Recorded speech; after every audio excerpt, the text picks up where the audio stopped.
రామారావు చనిపోయి 25 సంవత్సరాలు అయింది. ఆయన 30 సంవత్సరాలు సినీ రంగ పరిశ్రమలో అనేక చిత్రాలు నటించి సినీ రంగ పరిశ్రమలో ఆయన్ని ఉన్నతమైనటువంటి స్థానానికి తీసుకొచ్చినటువంటి, ప్రజలకి మేలు చేయాలని చెప్పి ఒక రాజకీయ పార్టీ స్థాపించి 9 నెలల్లో అధికారంలోకి వచ్చి అనేక సంక్షేమ కార్యక్రమాలు చేసి నమ్ముకున్నటువంటి కుటుంబం చేతిలో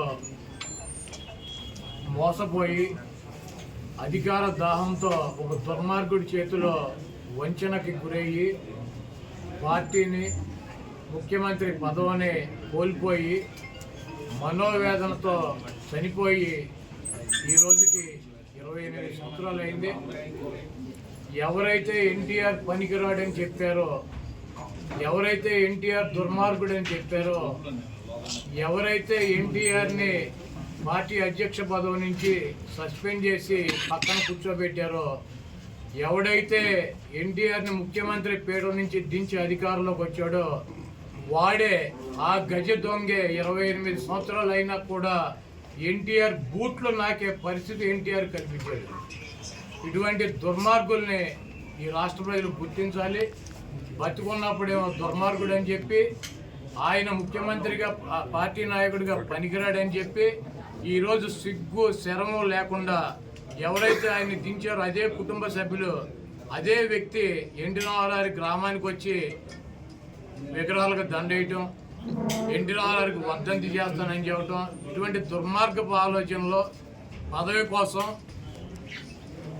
ఆయన పేరు చెబితే 4 ఓట్లు వస్తాయి అన్నటువంటి ఉద్దేశంతో ఆఖరికి చంపినటువంటి వ్యక్తులే, పదవి నుంచి తొలగించినటువంటి వ్యక్తులే ఆయన పొగుడుతూ కీర్తిస్తూ ఈరోజు తిరుగుతున్నారంటే ఈ రాష్ట్ర ప్రజలు ఇటువంటి వ్యక్తులను, ఎటువంటి నక్కజిత్తుల వ్యక్తులు కూడా మన రాష్ట్ర ప్రజలు అర్థం చేసుకుంటారు. ఇటువంటి చంద్రబాబు నాయుడిని ఈ రాష్ట్ర ప్రజలు తెలంగాణలో పూర్తిగా నిర్మూలించారు. ఆంధ్ర రాష్ట్ర ప్రజలు కూడా 2024లో నిర్మించడానికి సిద్ధంగా ఉన్నారు.